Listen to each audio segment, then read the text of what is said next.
India's largest digital media network Suman టీవీతో చేతులు కలపండి. ఫ్రాంచైజ్ ద్వారా లోకల్ మీడియా పార్ట్నర్ అవ్వండి.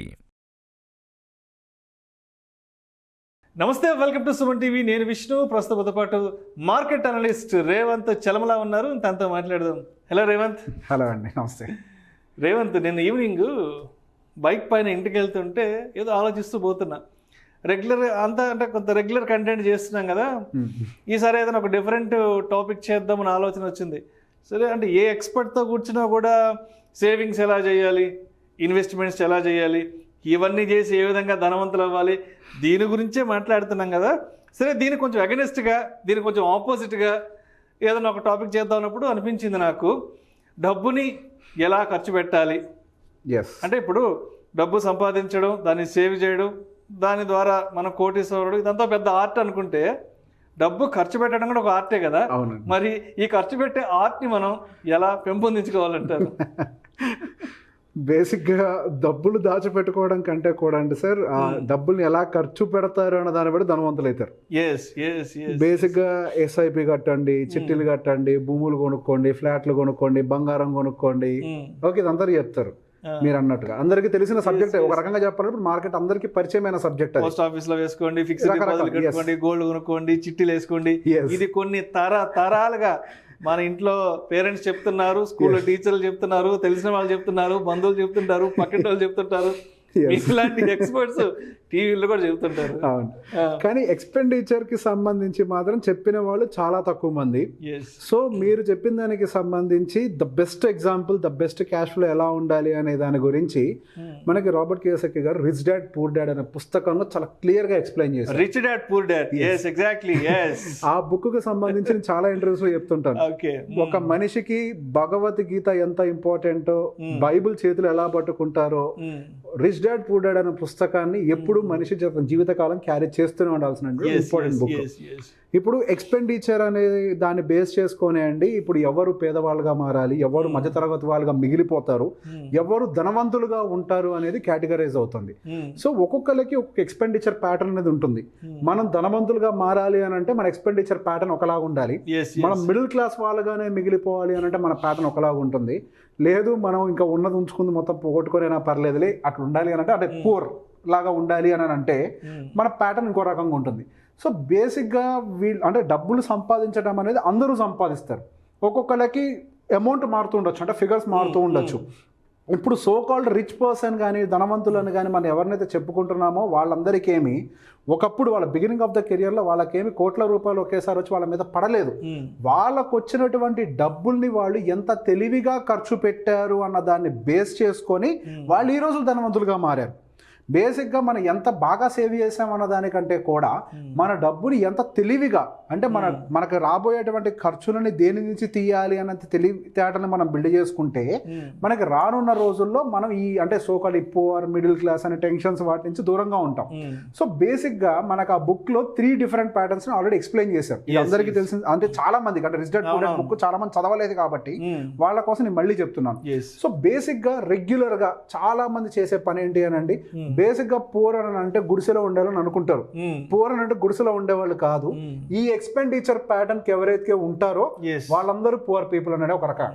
వాళ్ళు ఇవాళ పూర్ కాకపోయినా రేపైనా పూర్ అయిపోతారు. జాబ్ చేసే వాళ్ళు ఏం చేస్తారు, వాళ్ళకు శాలరీ వస్తుంది.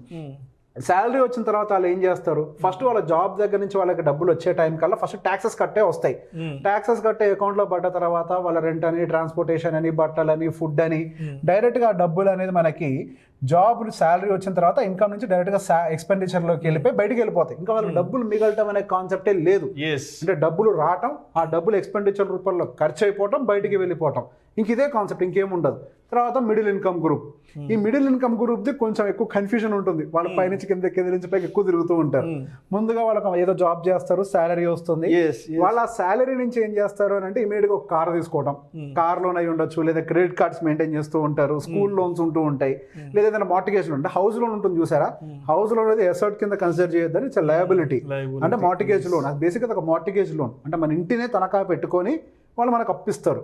సో ఆ లోన్స్ ఫస్ట్ డబ్బులు రాగానే మన చాలా మంది ఏం చేస్తారు, ముందు బిల్స్ కడతారు, క్రెడిట్ కార్డు బిల్లు, ఇంటి లోన్లు ఇవన్నీ పోయిన తర్వాత మిగిలిన వాడితో ఏదో ఉన్నదంతా బతుకుదాం అని చెప్పి ఎక్స్పెండిచర్లోకి వెళ్తారు. అక్కడ నుంచి అయిపోయింది. అంటే బేసిక్గా వాళ్ళు ఇక్కడ బిల్డ్ చేస్తుంది ఏంటి, శాలరీ డబ్బులతోటి లయబిలిటీస్ క్రియేట్ చేస్తున్నారు. ఇప్పుడు మీరు క్రెడిట్ కార్డు తీసుకుంటున్నారు, క్రెడిట్ కార్డు అప్పే, అందులో డబ్బులు ఏమి మీకు మిగలవు సపరేట్గా, అంటే మీరేం ప్రాపర్టీ బిల్డ్ చేయలేరు. తర్వాత కార్ లోన్ తీసుకుంటున్నారు, కార్ అనేది ఎప్పటికైనా ఒక లయబిలిటీయే, ఒక టైంకి తీసుకెళ్ళి బయట పడేయాల్సిందే దాన్ని. హౌస్ లోన్ తీసుకుంటున్నారు, దాదాపు 20-30 సంవత్సరాల వరకు అది లయబిలిటీగానే ఉంటుంది. 20-30 సంవత్సరాలు మీరైతే కడుతూనే ఉండాలి. మీరు ఎటువంటి పర్సనల్ లోన్స్ తీసుకున్నా ఏవన్నా కానీ అవన్నీ లయబిలిటీస్లోనే ఉంటాయి. మీరు ఎసెట్ అంటూ సపరేట్గా ఏమీ బిల్డ్ చేయట్లేదు. మీరు ఏవైతే ఎసెట్ అని ఫీల్ అవుతున్నారో, కార్స్, హౌసెస్, ఇవన్నీ కూడా యాక్చువల్గా ఎక్స్పెండిచర్ కేటగిరీస్, అవన్నీ ఎసెట్ కేటగిరీస్ కాదు. సో మీరు వాటన్నిటిని తీసుకెళ్ళి లయబిలిటీస్ కేటగిరీ నుంచి మిగిలిన డబ్బులతోటి ఎక్స్పెండిచర్స్. పువర్ పీపుల్ ఏం చేస్తారంటే వచ్చిన డబ్బులు మొత్తం లగ్జరీగా ఖర్చు పెడతారు. మిడిల్ ఇన్కమ్ గ్రూప్ పీపుల్ ఏం చేస్తారంటే కొద్దిగా జాగ్రత్తగా ఉండే ప్రయత్నంలో కార్ లోన్లు, హోమ్ లోన్లు ఇట్లాంటివన్నీ కమిట్మెంట్స్ పెట్టుకొని మిగిలినంత బతుకుదామని ట్రై చేస్తారు మిడిల్ ఇన్కమ్ గ్రూప్ వాళ్ళు. ఇక ఫైనల్గా వచ్చేసరికి మనకి రిచ్ పర్సన్ మైండ్ సెట్ ఎలా ఉంటుంది అనేది. అసలు రిచ్ పర్సన్ మైండ్ సెట్ ఉన్న వాళ్ళు ఎవరు కూడా డబ్బుల కోసం వాళ్ళు పనిచేయరు. వాళ్ళు ఇనిషియల్ స్టేజ్లో డబ్బుల కోసం కష్టపడి ఆ వచ్చిన డబ్బుల్ని వాళ్ళు ముందుగా ఖర్చు పెట్టకుండా వాటితోటి అసెట్స్ బిల్డ్ చేస్తారు. లయబిలిటీస్ కాదండి, వాళ్ళు అసెట్స్ బిల్డ్ చేస్తారు.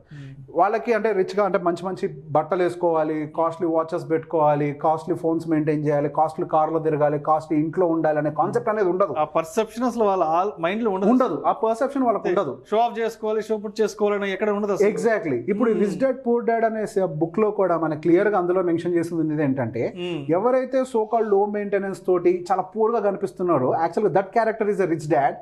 ఎవరైతే గవర్నమెంట్ ఎంప్లాయ్ తోటి కారు, సొంత ఇల్లు పెట్టుకున్నారో that character is a poor dad. మీకు అర్థమైందా? మీకు అన్ని సకల దాన్ని ఏమంటారు, అన్ని ఫెసిలిటీస్ ఉన్నంత మాత్రాన you are not a rich person. అంటే బయటికి ఏమి చూపించినంత మాత్రాన he is not a poor person. అతను ఏం చేస్తున్నాడు, అతనికి వచ్చే ఇన్కమ్ తోటి first he started building assets. అంటే అసెట్స్ అంటే ఏంటి, రియల్ ఎస్టేట్ లాంటివి కొనటం, అంటే భూములు కొనటము, ఆ స్టాక్స్ లాంటివి కొనటము, బాండ్స్ కొనటము, లేదా మనకి రెంటల్ ఇన్కమ్ వచ్చేటువంటి ప్రాపర్టీస్ని బిల్డ్ చేయటము, మంచి మంచి బిజినెసెస్లో ఇన్వెస్ట్ చేయటము. ఇవన్నీ ఏం చేస్తాయి, మీకు ఒక పీరియడ్కి ఇన్కమ్ని జనరేట్ చేయడం మొదలు పెడతాయి. రియల్ ఎస్టేట్ మీరు any type of real estate తీసుకోండి, ఎంటీ ల్యాండ్ అయినా తీసుకోండి, డెవలప్మెంట్కి ఇస్తే మీకు కొంత ఇస్తారు, దాని నుంచి మీకు రెంటల్ ఇన్కమ్ వస్తుంది. ఈ రోజుల్లో అయితే ఎంటీ ల్యాండ్ కూడా డైరెక్ట్గా రెంట్స్కి తీసుకుంటున్నారు, దాని నుంచి మీకు రెంటల్ ఇన్కమ్ వస్తుంది. మీరు స్టాక్స్ తీసుకోండి, స్టాక్స్ నుంచి మీకు డివిడెండ్స్ వస్తాయి. డివిడెండ్ బేస్ స్టాక్స్ తీసుకున్నారు అనుకోండి, 6%, 7%, 10%, 12% రిటర్న్స్ ఇచ్చే స్టాక్స్ మన దగ్గర ఉంటాయి.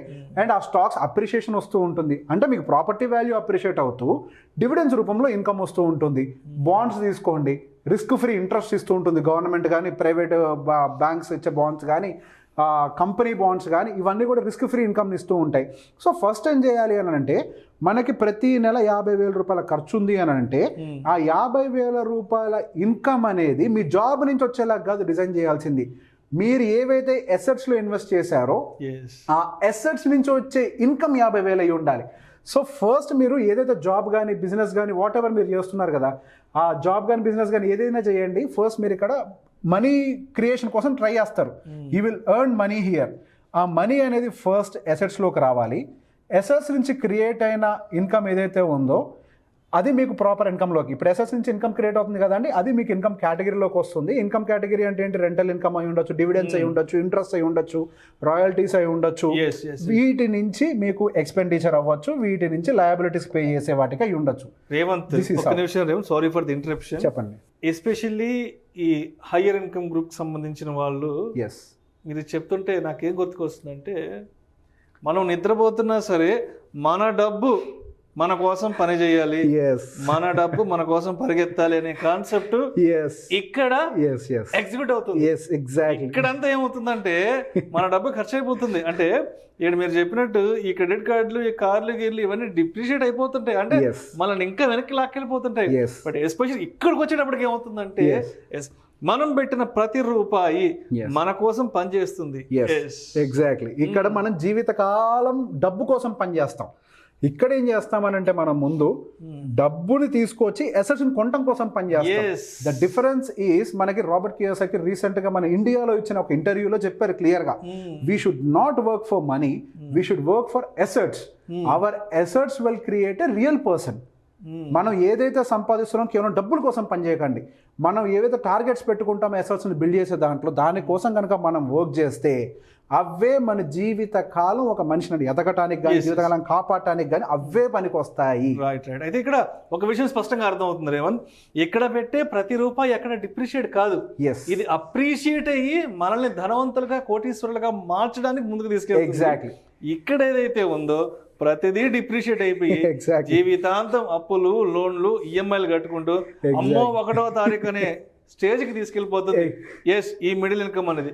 ఇక్కడ లోయర్ ఇన్కమ్ గ్రూప్ అన్నది హ్యాపీగా వస్తుంది, అలా వెళ్ళిపోతుంది. ఇక్కడ క్రెడిట్ కార్డులు లేవు, వచ్చింది ఖర్చు అయిపోయింది, కార్లు లేవు, ఈఎంఐ లేవు, వచ్చింది వెళ్ళిపోతుంది. ఇక్కడ ఈ మిడిల్ ఇన్కమ్ గ్రూప్ అనేవాడు ఈ ట్రాప్ లో ఇరుక్కుపోతున్నాడు. ఈఎంఐలు కాడ, కార్ పేమెంట్లని, సమ్ లగ్జూరియస్ ట్రాప్ లో వెళ్ళిపోతున్నాడు. ఇక్కడ పెట్టే ప్రతి రూపాయి మాత్రం మనల్ని ధనవంతులుగా కోటీశ్వరులుగా మార్చడానికి మన కోసం పనిచేస్తున్న విషయం చాలా స్పష్టంగా అర్థమవుతుంది. ఇక్కడ ఇంకొక విషయం చెప్తాను మీకు. ఇక్కడ మీకు సంవత్సరం మారే కొద్దీ వీటి యొక్క మెయింటెనెన్స్లు పెరుగుతూ ఉంటాయి. మీరు అపార్ట్మెంట్ కొంటే దాని మెయింటెనెన్స్ పెరుగుతుంది, కారు కొంటే దాని మెయింటెనెన్స్ పెరుగుతుంది, మీరు ఏమి కొన్నా దాని యొక్క మెయింటెనెన్స్ పెరుగుతుంది, and original property value depreciate అవుతూ ఉంటుంది, కార్స్ కానీ XYZ. అదే ఈ కండిషన్ లో మన వయసు పెరిగే కొద్దీ, సంవత్సరం మారే కొద్దీ మనకు వచ్చే పర్సంటేజ్ కూడా పెరుగుతూ ఉంటుంది. రియల్ ఎస్టేట్ అనేది ఎంత డెవలప్ అవుతూ ఉంటుందో, రెంటల్ ఇన్కమ్ అనేది at the rate of minimum 3 to 4% per annum CAGR తోటి గ్రో అవుతూనే ఉంటుంది. అదే స్టాక్స్కి వచ్చే డివిడెంట్ కూడా, స్టాక్స్ వచ్చే డివిడెంట్ ఈ సంవత్సరం దానికి ఉన్నటువంటి షేర్ ప్రైస్ మీద పర్సంటేజ్ వస్తుంది. నెక్స్ట్ ఇయర్ దాని పర్సంటేజ్ అనేది యావరేజ్ CAGR 5-6% తో గ్రో అయినప్పటికీ కూడా దాని మీద వచ్చేటువంటి రిటర్న్స్ అంటే డివిడెండ్స్ పెరుగుతూ ఉంటాయి. ఓవరాల్ గా మనకి ఇక్కడ ఏం కనిపిస్తుంది, we'll appreciated will be in the అంటే ప్రాపర్టీస్ వైజ్ గా అప్రిషియేట్ అవుతూ ఉంటాం. మనకి ఇయర్లీ వచ్చేటువంటి ఇన్కమ్ ఉంటుంది చూసారా, మన ఇయర్ తో పాటుగా అవి కూడా పర్సంటేజ్ వైజ్ గా గ్రో అవుతూనే ఉంటాయి. మన ఇన్ఫ్లేషన్ తోటి ఎట్లయితే ఎఫెక్ట్ అవుతూ ఉంటాం, మన ఖర్చులు ఏదైతే పెరుగుతూ ఉంటాయో ఇవి కంప్లీట్ గా టేక్ కేర్ చేస్తాయి. ఎంత ఇన్ఫ్లేషన్ పెరుగుతూ ఉంటుందో వీటి నుంచి వచ్చేటువంటి ఇన్కమ్ కూడా అంతే పెరుగుతూ ఉంటుంది. The more inflation you face, the more interest you get from the banks. తక్కువ వడ్డీలు ఉన్న చోట తక్కువ ఇన్ఫ్లేషన్ ఉంటుంది, ఎక్కువ వడ్డీలు ఉన్న చోట ఎక్కువ inflation, sorry vice versa, inflation ఎక్కువ ఉంటే బ్యాంక్ వడ్డీలు ఎక్కువ. That's how it works. So basic గా అసెట్స్ కోసం ముందు మనం పని చేయాలి, తర్వాత ఆటోమేటిక్ వాటి పనులు చేసుకుంటూ పోతుంటాయి. రైట్. రేవంత్, అయితే ఇప్పుడు ఈ మిడిల్ ఇన్కమ్ గ్రూప్ కి సంబంధించి మనం అనుకున్నాం ఇక్కడ కొన్ని రకాల ఖర్చులు లేదంటే కొన్ని రకాల ఇన్వెస్ట్మెంట్స్ అనేవి మనల్ని కిందకి తీసుకెళ్ళిపోతాయి, అప్పుల్లోకి తీసుకెళ్ళిపోతాయి, లేదంటే ఆ వస్తువులు డిప్రిషియేట్ అవుతాయని మాట్లాడుకుంటున్నాం. సరే, ఒక లాస్ట్ 3-4 days బ్యాక్ నేను మా మిస్సెస్ కూర్చొని మాట్లాడుకుంటున్నాం. ఏదైనా ఒక ఈఎంఐలో ఏదైనా ఒక లోన్ తీసుకుని ఏదైనా ఒక చిన్న కార్ తీసుకున్నాం అని మా వైఫ్ డిస్కషన్ స్టార్ట్ అయినప్పుడు నేను అన్నాను, ఈ కార్లు గిర్లు కొనుక్కుంటూ పోతే ఇవి మనల్ని కోటీశ్వరులు ఏం చేయవు. ఇవాళ 5 లక్షలు 10 లక్షలు పెట్టి కొన్నామంటే కారు అదొక 5-6 లక్షల రూపాయలకి 50,000 వచ్చేస్తుంది కదా అని నేను ఆ మాట అన్నాను. దానికి మా మిస్సెస్ ఏమన్నారంటే, అంటే కారు డిప్రిషియేట్ అవుతుంది కదా అని మరి కార్లో తిరగకుండా ఉంటావా, బైక్ డిప్రిషియేట్ అవుతుంది బైక్లో తిరగకుండా ఉంటామని తన వర్షన్ తను చెప్పింది. మరి ఇలాంటి సినారియోని మనం ఎట్లా చూడాలంటారు? పర్ఫెక్ట్గా సార్. ఇప్పుడు మీరు ఏదైతే టార్గెట్ కార్ అనుకుంటున్నారో, బేసిక్గా మీరు కార్ కొనుక్కోవాలనే విషయాన్ని 5 ఏళ్ల ముందు డిసైడ్ అయ్యి ఉండాలి. నా పలానా టైంకి నా పిల్లలు ఈ వయసుకు వస్తారు, సో నాకు ఈ టైంకి నా ఏజ్ కూడా సహకరించకపోవచ్చు, పొల్యూషన్ కూడా పెరుగుతుంటుంది, కార్ కొనాలనే విషయాన్ని మీరు ముందుగా డిసైడ్ అయ్యి ఈ 5 సంవత్సరాల పాటు అట్లీస్ట్ ఆ కార్ మెయింటెనెన్స్ ఏదైతే ఉంటుందో, డీజిల్ ఆ మెయింటెనెన్స్ ఎంత తక్కువ వేసుకున్నా నెలకు 3,000 రూపాయలు కార్ డీజిల్ ఇప్పుడున్న ఒక పరిస్థితుల్లో తక్కువ తిరిగే వాళ్ళకి అయితే ఉంటుంది. యావరేజ్గా మీకు సంవత్సరానికి వచ్చేసరికి 36,000 రూపాయలు డీజిల్ ఖర్చు వస్తూ ఉంటుంది. దాని మీద మీకు యావరేజ్గా ఒక 10,000 రూపాయలు మెయింటెనెన్స్ చేసుకున్నా కానీ ఒక 50,000 రూపాయలు అయితే ఈఎంఐ పక్కన పెట్టేసి 50,000 రూపాయలు మీకు ఈఎంఐ మెయింటెనెన్స్ అయితే వస్తుంది. మీరు అట్లీస్ట్ ఆ 50,000 రూపాయల ఖర్చు ఏదైతే ఉందో మీరు ఈ 5 సంవత్సరాలు ఒక దగ్గర ఏదైతే ఇన్వెస్ట్ చేయాలనుకుంటున్నారో చేసేసి ఆ కార్ యొక్క మెయింటెనెన్స్ డబ్బులు దీనించే రావాలి. అట్లీస్ట్ యాక్చువల్గా మనకి ఈఎంఐ డబ్బులు మొత్తం కూడా వస్తే మంచిది, కానీ అంత అక్యుములేట్ చేయడం చాలా కష్టం. బికాస్ నెలకి 25,000 రూపాయలు 20,000 రూపాయలు ఈఎంఐకి తీయాలి అని అంటే the investment should be very huge. Somewhere around ఏదో 1 కోటి రూపాయలు పెడితే తప్పి సహజంగా సాధ్యం కాదు. అట్లీస్ట్ మనకి 70-80 lakhs. బట్ మనకి సంవత్సరానికి 50-60 వేల రూపాయలు బయటికి తీయాలి అని అంటే అది పెద్ద కష్టమైన పనేం కాదు. గట్టిగా ఒక 10 లక్షల రూపాయలు ఎఫ్డి చేసినా కానీ మీకు 60 వేల రూపాయలు వస్తాయి. వాటిని మ్యూచువల్ ఫండ్స్ లో వేసినా కానీ ఎట్ ద రేట్ ఆఫ్ 6% అవి గ్రో అవుతూ మీరు అట్లీస్ట్ 6% SWP యాక్టివేట్ చేసిన సంవత్సరానికి వాటి రిటర్న్స్ యావరేజ్ గా 10 లక్షల రూపాయలకి 1,20,000 అప్రిషియేషన్ ఉంది అని అనుకున్నా 60,000 అక్కడ ప్రాపర్టీ అప్రిషియేట్ అవుతుంది, 60,000 మీ కార్ మెయింటెనెన్స్కి వస్తుంటుంది. సో మీరు ఇక్కడ జేబులో నుంచి కట్టేదంటూ ఏమీ లేదు. మీరు అదనంగా మీరు చేయాల్సింది ఏంటి అని అంటే ఏదైతే మీరు కారు కొనాలనుకుంటున్నారో అట్లీస్ట్ దాని వరకు పే చేస్తారు. మెయింటెనెన్స్ మీ చేతుల్లో ఉండదు. సార్ మీ దగ్గర మంచి డబ్బులు ఎప్పుడో వస్తాయి, మీరు 5 ఏళ్ళు కాదండి, కార్కి ఇప్పుడు 15 ఏళ్ళు లైఫ్, 15 ఏళ్ళు వాడాలనుకుంటున్నారు, 5 ఏళ్ళు EMI క్లియర్ చేస్తారు, తర్వాత 10 సంవత్సరాల వరకు కూడా మీ కార్ యొక్క మెయింటెనెన్స్ మీ జేబులోంచి పడకూడదు. మీరు కంప్లీట్గా రిస్క్ ఫ్రీ అయ్యి ఉండాలి, మెయింటెనెన్స్ ఫ్రీ అయ్యి ఉండాలి. సో మీరు ముందు ఇన్వెస్ట్ చేసి దాని రిటర్న్స్ ప్లాన్ చేసుకొని ఆ తర్వాత కొనుక్కోండి. Maybe that is nothing but financial independence. Yes, exactly. Me car ఆ ఫండ్స్ చూసుకుంటాయి, అవి చూసుకుంటాయి. సో ఒకటో తారీఖు వచ్చేటప్పటికి మనం భయపడిపోయి దీనికి సంబంధించిన ఈఎంఐలు మన కంగారు కూడా ఉండదు, అవసరం లేదు. ఇక్కడ ఇంకో అడ్వాంటేజ్ అంటే మీరు అక్కడ ఆల్రెడీ ఒక 10 లక్షల రూపాయలు సేవ్ చేశారు కాబట్టి any emergency will have fund there. మీకు ఫండ్ ఉంటుంది అండ్ మీ కార్ మెయింటెనెన్స్ కి వస్తున్నాయి డబ్బులు. First invest, take returns from there and spend. Right. Thank you so much, Revanth. రెగ్యులర్గా సేవింగ్స్ తర్వాత ఇన్వెస్ట్మెంట్స్ దీని గురించి మాట్లాడి బోరింగ్ అయిపోయింది ఈ మధ్య. సో అసలు సంపాదించిన డబ్బుని ఎలా ఖర్చు పెట్టాలి, ఖర్చు చేయడం ఎలా అన్న దాని మీద కూడా వీడియో టాపిక్ చేద్దాం అనుకున్నాను. సో లక్కీగా ఇవాళ మీ ద్వారా దానికి సంబంధించిన క్లియర్ పిక్చర్ నేను తెలుసుకున్నాను, మన ప్రేక్షకులకు కూడా తెలియజేయగలిగాను. Thank you so much Revanth. And ఈ వీడియో కనుక మీకు నచ్చినట్లయితే లైక్ చేయండి, షేర్ చేయండి, మీ అభిప్రాయాన్ని వీడియోస్ కింద కామెంట్స్ రూపంలో మాకు తెలియచేయండి. Thank you so much. Thank you.